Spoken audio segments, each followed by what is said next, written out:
أليس كذلك؟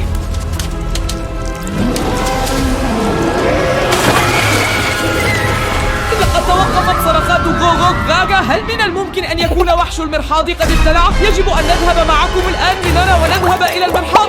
هل أنت متأكد تماما أننا يجب أن نذهب إلى وحش المرحاض؟ هل ستأتون معنا؟ غوغوك غاغا أكله وحش المرحاض هذا. لكن هناك شيء حتى داخل المرحاض، انظروا إليه، يبدو وكأنه شيء غريب سخيف. هذا دليل على أن غوغوك غاغا كان هنا حقا، لكنني لا أعرف ما الذي حدث بالفعل. دعنا نشاهد لقطات كاميرات المراقبة. بالطبع لقد وضعنا كاميرات في كل مكان هنا. انظر إلى هذا المرحاض يا رجل، يمكنكم رؤيته. إنه بالفعل غوغوك غاغا الذي يواجه توالتنر في قتال. تأكدوا من وضع إعجاب، وسنشاهد معكم الآن لقطات كاميرات المراقبة. ما رأيكم؟ من الأقوى غوغوك غاغا أم توالتنر؟ أنا أعرف شيئا واحدا فقط، أن غوغوك غاغا يخسر بطريقة ما، أو سقط على الأرض. يهاجم من جديد مرة ثانية، ويا تويلتمان انظروا إلى الدوامة. غوغوك غاغا ابتلعه تويلتمان للتو. لقد سحب ببساطة إلى المرحاض، إلى هناك تماما. هل تعلمون ماذا يعني هذا؟ يجب علينا الآن معكم إنقاذ غوغوك غاغا. يجب أن ننجح حقا، لأن المرحاض أقوى بكثير من غوغوك غاغا. لا تنسوا الإعجاب، وسنطلق معكم الآن الطائرة المسيرة لمراقبة غوغوك غاغا والمرحاض. وماذا ننتظر؟ نحن بطائرتنا المسيرة الآن في الجو وعلينا الإسراع. غوغوك غاغا قد ابتلعه تواليتينر، لقد رأيتموه جميعا. غوغوك غاغا قاتل تواليتينر وخسر المعركة. لهذا السبب ضعوا إعجابا الآن وشاهدوا الفيديو كاملا حتى النهاية. هو غوغوك غاغا داخل تواليتينر. ترون رأس غوغوك غاغا يطل من المرحاض، ولكن لماذا يا ترى؟ لا أعرف لماذا أكل المرحاض الآن غوغوك غاغا. أين ذهبا فجأة؟ كلاهما لقد اختفيا. لقد رأيتم يا جماعة، كانا هنا والآن لا يوجد شخص واحد هنا. كما ترون موقف السيارات فارغ تماما، لا حس ولا خبر. أنتم تعرفون جميعا أن غوغوك غاغا هو في الواقع بابا نويل، وتواليتينر قد أكل غوغوك غاغا. وعلى الرغم من أنه ليس عيد الميلاد، يأتي غوغوك غاغا إلى المنزل كل مساء. يجب علينا الآن أن نتماسك بكل تأكيد. يجب أن نحلق فوق المنطقة بأكملها ونرى غوغوك غاغا. وتويلتير، لكنك تعرف مدى سرعته. لقد انطلق بعجلات، لكن إلى أين ذهب؟ لذلك لا أعرف. لذلك يجب أن نلحق بالدرون حتما ونفتش كل مكان. هذه خطة جيدة جدا جدا. لحسن الحظ أنكم معنا. لحسن الحظ كلكم عملتم لايك. آمل أن تعملوا لايك، بهذا يمكننا إنقاذ غوغوك غاغا. الجميع يريدون بابا نويل في الكريسماس. هل أطير من هنا يسارا أم يمينا؟ أعتقد أنني سأطير يمينا أولا. إذن حلق يمينا. يجب أن يكون هناك في مكان ما. سنحلق الآن فوق المنطقة بأكملها معكم ونبحث عن تواليتنر وغوغوك غاغا.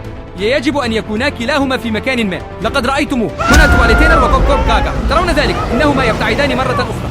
أنتم ترون غوغوك غاغا لا يزال محتجزا في المرحاض. هذا يعني أن علينا أن نتبعه بالطيران، لكنه اختفى. أين ذهب؟ هل ذهب يسارا أم يمينا؟ نزل إلى الشارع. ترون السيارات تمر هنا دائما. هل تظنون أن تواليتنر وغوغوك غاغا موجودان أيضا في هذا الشارع؟ نعم بالطبع. من موقف السيارات إلى الشارع، هذا يعني أيها الأصدقاء أننا سنطير الآن بدروننا ببساطة خلف هذه السيارة. هذه ستكون أفضل فكرة.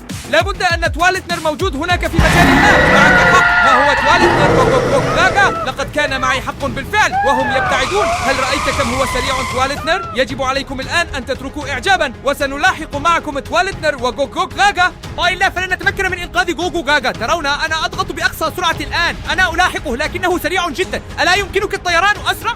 سأحاول. لا اصطدمت بشيء ما. ماذا حدث؟ الدرون تبعنا خربت. هذا لا يمكن أن يكون. يا جماعة الدرون تبعنا خربان. هي مقلوبة الآن، بإمكانكم تشوفوها. هي ملقاة على الأرض. شوفوا الدرون تبعنا، ذراع انكسر أثناء السقوط. لا نستطيع الطيران هكذا. تسمعون هذا؟ يرن جرس الباب. لماذا يرن جرس الباب؟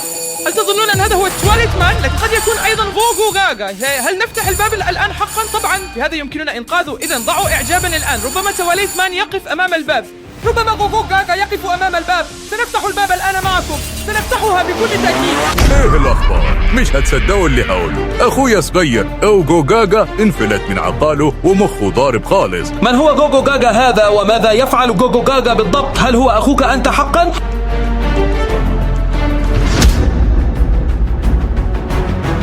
غوغوك غاغا.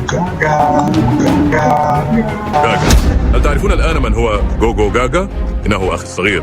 وعقله مختل تماما. الآن فهمت. الآن أعرف من هو جوجو غاغا. لقد شاهدتم الفيديو جميعا للتو. هل كنتم تعلمون أن بابا نويل لديه أخ صغير اسمه جوجو غاغا؟ ولكن ماذا سنفعل الآن؟ يجب عليكم إيقاف جوجو غاغا. أرجوكم، لهذه الغاية أحضرت لكم هذه الطائرة بدون طيار. أطلقوها وابحثوا في المدينة بأكملها عن جوجو غاغا الصغير. من فضلكم اقبلوا هذه الطائرة بدون طيار كهدية. بهذه الطائرة يمكنكم العثور على جوجو غاغا. أعلم أنكم ستنجحون، ولكن رجاء كونوا حذرين جدا. جوجو غاغا يبدو صغيرا لكنه يكاد يكون عنيدا جدا. إلى اللقاء. شكرا جزيلا. لقد سمعتم بابا نويل. هل من المفترض أن نراقب جوجو غاغا الآن بهذه الطائرة بدون طيار؟ علينا الآن إطلاق الدرون من رأسه للعثور على جوجو غاغا، لذلك لا يجب أن نضيع الوقت. عليك الآن تشغيل الدرون في 3 2 1. لقد سمعتم بابا نويل. إنه يحتاج مساعدتنا. يجب أن نجد جوجو غاغا الآن. وهل هذا حقا شقيق بابا نويل؟ سنكتشف ذلك في هذا الفيديو. لا تغلقوا الفيديو وشاهدوه حتى النهاية. يجب عليكم بالتأكيد أن تتركوا إعجابا. نحن الآن مباشرة في المكان الذي يفترض أن يكون فيه جوجو غاغا. لكن حتى الآن لا أرى أحدا. ترون الملعب فارغ تماما. معك حق. لا يوجد أحد هناك أبدا. إنه جوجو غاغا. ماذا يفعل هناك؟ أنتم ترونه. إنه يتجول هناك. ماذا يفعل؟ ألم ترى كيف يجري مثل العنكبوت؟ أنتم تعلمون كيف يتكون جوجو غاغا من رقائق الألومنيوم لسانتا كلوز المصنوعة من الشوكولاتة. كيف يمكن لرقائق الألومنيوم أن تجري بهذه السرعة؟ لا أعرف. على أي حال لديه 4 أذرع ويبدو مخيفا جدا جوجو غاغا. ومن أين أتى؟ عيد الميلاد انتهى منذ زمن طويل وماذا الآن في فبراير. يا جماعة، نحن نمشط المنطقة بأكملها. أبقوا أعينكم مفتوحة. لا يمكن أن يكون بعيدا، لكنني خائف حقا. ماذا يريد منا هكذا في فبراير بعد عيد الميلاد؟ لا أعرف شيئا واحدا فقط. عليكم مشاهدة الفيديو للنهاية. انظروا، هناك جوجو غاغا مرة أخرى. وانظر ماذا يحدث الآن. أنتم ترون كيف يركض هنا وهناك والآن يتصل بنا أيضا. أجب عليه حتما. أريد أن أعرف ماذا سيقول جوجو غاغا. حسنا، سأرد. أنا جوجو غاغا. نعم، أنا هو بالذات بابا نويل الصغير المصنوع من غلاف الشوكولاتة. تنظرون إلي وتقولون يا له من لطيف. خطأ فادح. خلقت من ورق الألمنيوم اللامع لشوكولاتة بابا نويل. رميت، مجعد، منسي، لكن هناك بالضبط استيقظت من السكر والبريق والغضب البارد. في رقائقي تكمن قوة أكبر مما تتخيلون. إنها تعكس الضوء، تخشخش بالطاقة، تهمس لي بخططي. أريد السيطرة على العالم، ليس للمتعة ولا عنادا، بل لأني أستطيع. لدي رؤى، مدن تتلألأ بأضواء الميلاد، رفوف مليئة بالشوكولاتة. ملكي. البشر والوحوش والجنيات ينادون اسمي، لا يضحكون بل بهيبة. لكن ما الذي يحدث بدلا من ذلك؟ لا أحد يأخذني على محمل الجد. يا له من لطيف. أو أعده إلى الحلويات. أنتم تستخفون بي وهذا جيد لي. فبينما تضحكون أنا أنمو، وبينما تتجاهلونني أنا أخطط. وفي يوم من الأيام عندما تسمعون حفيف غلافي ويكون الأوان قد فات، ستتذكرون وتقولون ربما كان علينا أن نأخذ جوجو غاغا على محمل الجد أكثر. هل سمعتم ما الذي قاله للتو؟ جوجو غاغا قد أغلق الخط. لا أستطيع أن أصدق هذا الأمر على الإطلاق. ماذا يريد منا؟ يريد منا ألا نواصل مراقبته بالطائرة المسيرة. سنواصل الطيران. بالطبع يجب أن نواصل الطيران. يجب أن نراقب جوجو غاغا بالطائرة المسيرة. ضعوا إعجابا ولا تغلقوا وسنطلق طائرتنا المسيرة. لقد سمعتموه على الهاتف. يجب علينا الآن أن نلحق به بطائرتنا المسيرة. لا يمكننا أن نسمح لجوجو غاغا بهذا بعدما قاله لنا للتو على الهاتف. لقد هرب، لكن طائرتنا المسيرة أسرع من جوجو غاغا. عليكم أن تبقوا أعينكم مفتوحة. إنه صغير ولديه 4 أذرع أو أرجل، ويبدو تماما مثل بابا نويل. من ورق الألمنيوم الخاص ببابا نويل الشوكولاتة. إذا رأيتموه لا تنسوا الإعجاب واكتبوا في التعليقات. وكما ترون الطقس مشمس ودرجات الحرارة دافئة. لم يعد عيد الميلاد. بالتأكيد لا، لم يعد عيد الميلاد ولا شهر ديسمبر. الثلج قد اختفى. ولماذا يأتي جوجو غاغا الآن في الربيع؟ لأنه أخوه بابا نويل يأتي بالطبع في ديسمبر، لكن أخاه يأتي هكذا متى شاء. أنتم تعلمون أن بابا نويل الآن في القطب الشمالي ويقوم بفرز رسائلكم. وأعتقد أن جوجو غاغا شقي جدا جدا. سأطير بكم الآن للجانب الآخر من الشارع، لذاك المبنى هناك. يمكنه الاختباء جيدا هناك. لهذا السبب نطير إلى هناك، لأن جوجو غاغا شرير. ولا تنسوا تضعوا لايك آخر لهذا الفيديو، والأهم من ذلك اشتركوا بقناتنا. وأعتقد أن في نهاية الفيديو تماما سيكون هناك مفاجأة ضخمة للغاية. أنا الآن على الجانب الآخر من المبنى، لكني لم أرى أحدا هنا عند هذا الدوار بعد. لا توجد هنا روح بشرية. أولا، ها هو غوغو غاغا، ألا يهرب ترى؟ بعيداً. انظر، إنه يهرب. يا إلهي، ما أسرعه. أنا ألاحقه، لكن طائرتنا بطيئة جدا، هو أسرع منها بضعفين. ابدأ تشغيل الدرون.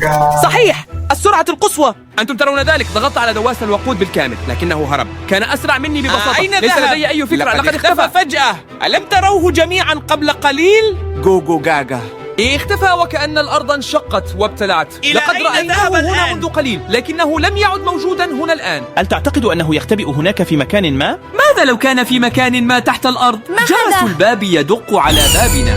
لابد أنه غوغو غاغا، إنه يرن الجرس. قبل قليل رأيناه ثم اتصل بنا، الآن رأيناه مجددا وهو يقرع بابنا. إذا يجب أن نذهب مباشرة إلى الباب ونفتحه. لا يوجد أحد هنا أبدا. هذه كيس عيد ميلاد من غوغو غاغا. وهنا حتى مكتوب عليها عيد ميلاد سعيد. ماذا؟ عيد ميلاد انتهى من الزمن، لكن لماذا هذه الحقيبة هنا؟ أنا لا أعرف، يجب علينا بكل تأكيد أن نفتحها معكم الآن. لماذا يرسل لنا غوغو غاغا كيس عيد ميلاد كهذا؟ لقد مضى عيد الميلاد منذ وقت طويل، نحن الآن في منتصف فبراير. لكن هذا يعني يجب علينا حتما أن نفتحها الآن. انظروا كم هي ممتلئة يا رفاق. بماذا علينا أن نبدأ؟ أخرج كل شيء من الأفضل وبعدها يمكننا أن نرى. يوجد هنا مشروبان في الداخل وهناك إصبع أسود. لكن هل تلاحظ شيئا؟ انظر، هنا الغطاء أسود وعندك الغطاء أحمر. يجب علينا حتما أن نشرب هذا المشروب الآن معكم جميعا. انظروا إلى اللون كيف يبدو، أصفر. يا إلهي، لماذا السائل أصفر إذن؟ لا أعرف، لكن اشرب أنت هذه المرة وأنا سأراقب. لا أريد أن يحدث لنا مكروه. ماذا؟ هل أشرب هذا المشروب هكذا فقط؟ يضع الجميع إعجابا الآن، إذا كان عليه أن يشرب ذلك فورا. هل كلكم تركتوا إعجاب؟ طيب، سأشربه الآن. أنا متشوق جدا لمعرفة ما سيحدث بي، والأهم كيف سيكون مذاقه وكيف سيكون طعمه يا ترى. انتظر قليلا، طعمه لذيذ جدا. جربه، أقول لك طعمه لذيذ. سأجربها لكم الآن، ولا تنسوا الإعجاب بالفيديو من أجلي. أليس طعمه لذيذا حقا أم كنت مخطئة؟ لذيذ جدا جدا، غليلا مثل غزل البنات. انظر، ما زال هناك الكثير بالداخل. ما هذا بحق الرب؟ قبعات بابا نويل. هل يعني هذا أن علينا أن نضعها على رؤوسنا؟ نعم، لكنني أتلفت خاصتي بالفعل لماذا عن طريق هذا؟ الخطأ، لأنه مجرد كلام أطفال لا قيمة له. لكن لا يزال هناك الكثير. ألقي نظرة على هذا كعك الحظ. غير معقول، كعك الحظ لعيد الميلاد من غوغو غاغا. أنتم تعلمون أن في كل كعكة حظ توجد جملة مخبأة. وماذا مكتوب عندك؟ مكتوب عندي: الرياضة تمنحك شعورا بأن مظهرك يتحسن. لكن انظر ماذا مكتوب عندي: غوغو غاغا سيطاردنا. ماذا يعني هذا؟ لماذا لديك هذا الشيء المخيف؟ لا أعرف. لماذا؟ لأننا راقبناه بالطائرة المسيرة.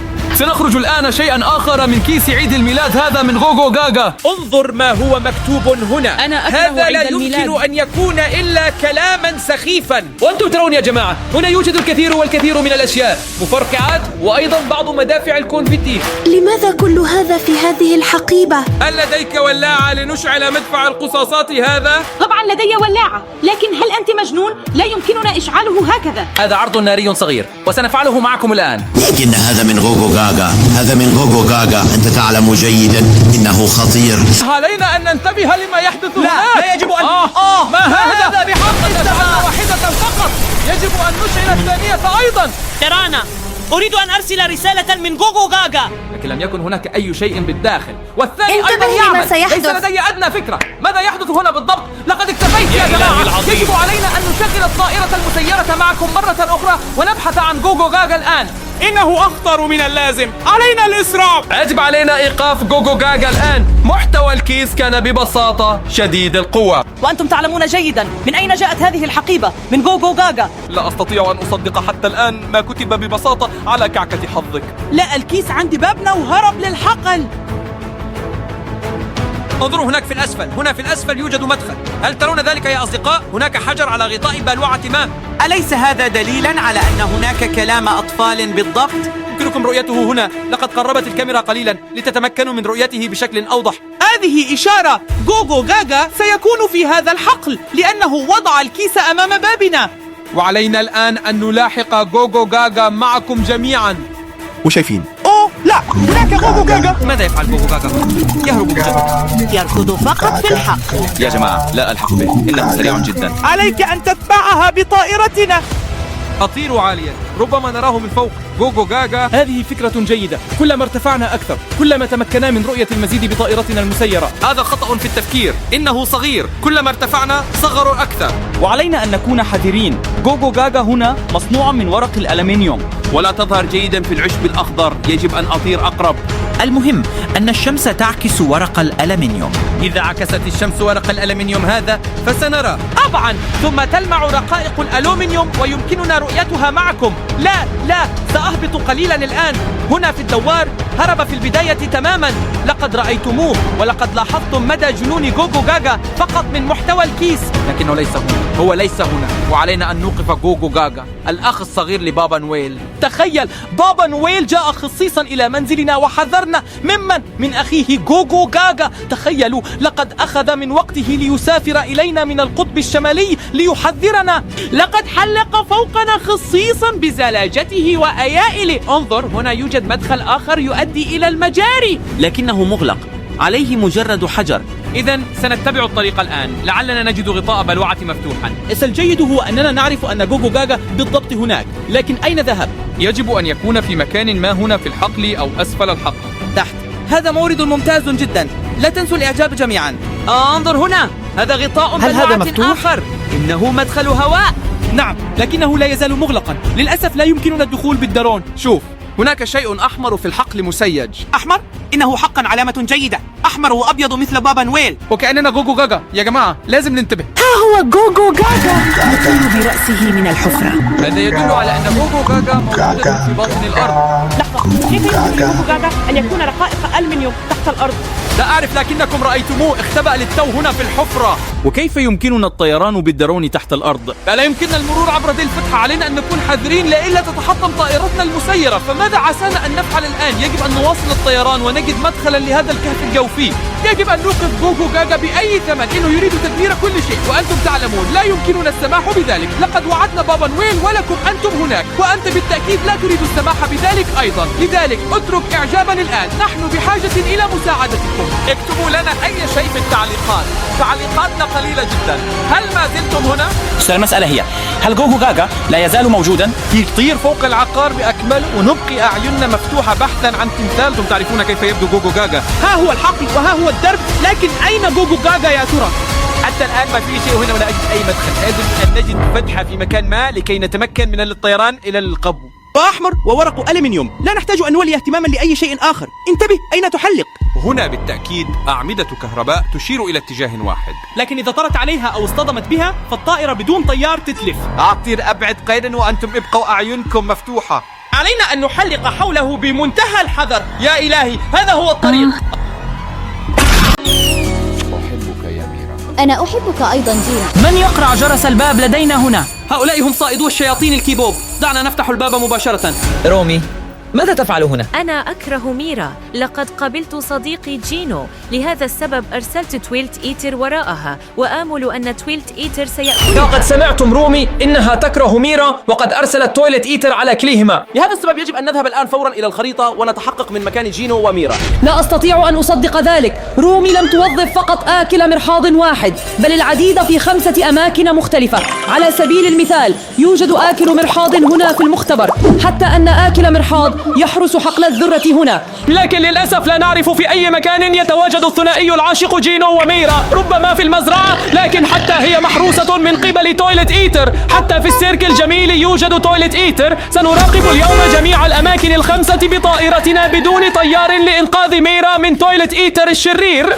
اتركوا إعجابا الآن حتى نتمكن من إنقاذ ميرا، ولكي يعود رومي وجينو ليكونا ثنائيا محبا. اشتركوا الآن في قناتنا.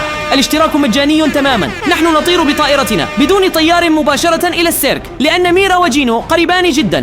لا أستطيع إلا أن آمل أننا لسنا متأخرين، لذلك نبدأ الطائرة بدون طيار في 3 2 1. نحن الآن هنا في السيرك وعلينا إنقاذ جينو وميرا. نأمل أن نتمكن من ذلك، لكن انظروا كم هو كبير هذا السيرك. يمكنهم الاختباء في أي مكان هنا، ونعلم أن هناك أيضا مراحيض هنا. لقد رأيتموها للتو على الخريطة. نأمل أن تكون مجرد مرحاض واحد وليس مرة أخرى الكثير والكثير. عندها سيصبح الأمر صعبا جدا بالنسبة لنا. ها هما ميرا وجينو. ماذا يفعلان هناك؟ إنهما يتبادلان القبل. لا يمكن أن يكون هذا صحيحا. حقا ميرا وجينو يتبادلان القبلات؟ طيب ولا نستطيع أن نلفت النظر. في الواقع كان يجب على جينو أن يقابل رومي. كانت رومي محقة تماما. هي محقة في أن تكون غاضبة لأن ميرا وجينو يتبادلان القبلات بكل بساطة. ومع ذلك لا يمكننا السماح لتويلت إيتر بإيذاء ميرا أو جينو بأي شكل من الأشكال. لماذا؟ لأنه إذا اختفت ميرا فلن يكون هناك حيل يدوية بعد الآن، وهذا يعني عدم وجود حفلات موسيقية ولا جزء ثاني من الفيلم. تأكدوا من عدم إيقاف هذا الفيديو بأي حال من الأحوال. شاهدوا هذا الفيديو حتى النهاية، ومن الأفضل أن تتركوا جميعا إعجابا. ترون كم هو كبير هذا المكان؟ هذا هو السيرك، لكن المنطقة كلها تنتمي أيضا إلى السيرك. لقد طرت بعيدا عن قصد حتى نحصل على رؤية جيدة لنرى إذا كنا سنجد أو نرى أي شخص هنا، لكنني لم أرى حتى الآن. هناك تويلت إيتر. أنت محق، وهل تعرف إلى أين يتجه؟ انظر إلى أين يتجه.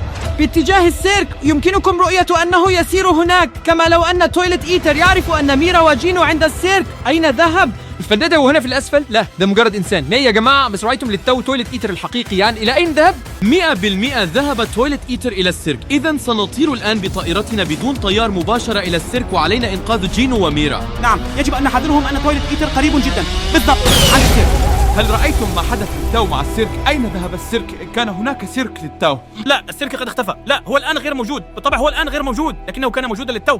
مكنكم رؤية الدائرة على الأرض بالضبط. هناك كان يقف السيرك. لقد رأيتموه جميعا. ارجعوا وشاهدوه مرة أخرى، كما لو أن هذا السيرك قد تم نقله إلى عالم آخر.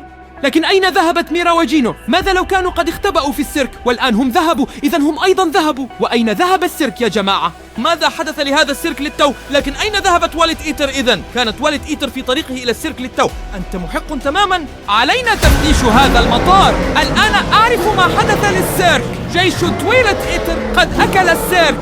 لماذا؟ هناك الكثير منهم الآن. وتماما جميعا معا تمكنوا من أكل السيرك بالكامل في الوعاء. يا جماعة يجب عليكم الاشتراك في هذه القناة وترك إعجاب. أصدقاء، يجب أن ننقذ جينو وميرا. أين ذهبوا؟ آمل ألا تأتي رومي إلى هنا الآن أيضا، لأنهم يعرفون أن الاثنين يتبادلان القبلات هناك. لا أعرف ماذا ستفعل رومي مع جينو إذا قابلته. ربما سيفترقان في يوم من الأيام، وجينو سيعود أخيرا إلى رومي الثنائي العاشق لهذا العام. سيكون من الجميل إذا كان الأمر كذلك، إذا عاد جينو ليكون مع رومي. ما الأمر ميرا؟ ها هي ميرا وجينو، إنهما يهربان. لكنهم يركضون في اتجاهات مختلفة. أحدهم يركض إلى اليسار والآخر يركض إلى اليمين. ماذا يجب أن نفعل الآن؟ إذا كانوا يركضون فقط إلى اليسار واليمين إنهم مطاردون من قبل آكل المرحاض. لقد رأيتم، لقد هربوا من آكل المرحاض. نعم، وإلى أين نطير؟ إلى اليسار أم اليمين؟ من يجب أن نتبع؟ لا أعرف. إلى أين يجب أن نذهب؟ أنا لا أعرف أيضا. ماذا يحدث هنا؟ ما هذا؟ أصدقائي لقد رأيتم ذلك. يجب أن نعود إلى الخريطة. هذا لا يمكن أن يكون. يجب أن نتحقق من الخريطة لمعرفة الاتجاه الذي ركضت فيه. أنتم ستأتون معنا وسنبحث الآن عن رومي وميرا. ميرا وجينو ركضان في اتجاهات مختلفة، لكننا لا نعرف إلى أين. ربما ركضت ميرا إلى حقل الذرة رغم أن هناك آكل المراحيض، أو ربما ركض جينو إلى المختبر، لكن هنا أيضا يوجد آكل المراحيض. لا نعرف أين يختبئ جينو وميرا، لكن يجب عليكم جميعا أن تضعوا إعجابا الآن. هكذا يمكننا العثور عليهم. دعونا نطير الآن مباشرة إلى المختبر، ونأمل أن نجد إما ميرا أو جينو هناك. نحن الآن هنا في المختبر ونأمل أن نجد جينو أو ميرا. بالتأكيد هناك آكل المراحيض، لأن هذا هو المقر الرئيسي لآكل المراحيض. يجب أن تتخيلوا هنا يتم بناء آكلي المراحيض. هنا تأتي التويلت إيتر. في الواقع إنه خطير جدا جدا أن ندخل الطائرة بدون طيار إلى هذا المختبر، لكن من أجلكم نخاطر بذلك. إذا تحطمت طائرتنا بدون طيار يجب عليكم بالتأكيد الاشتراك لدينا وترك إعجاب. يمكنكم رؤية الممر، إنه ضيق جدا وليس مرتفعا أيضا. لا يمكن الطيران عاليا. وعلى الجدار توجد مخططات بناء في كل مكان كيف يتم تصنيع تويلت إيتر حقيقي. هكذا يتم تصنيع وبناء تويلت إيتر. لهذا السبب يوجد الكثير منهم. يتم انتزاعه من المجاري ثم يتم تحويله بواسطة مولد. هنا توجد ميرا. هذه ميرا وهي تدخل إلى المبنى. لا يجب أن تدخل إلى المختبر بأي حال من الأحوال. أعتقد أنها لا تعرف أن هناك يتم بناء تويلت إيتر، لكنكم رأيتم.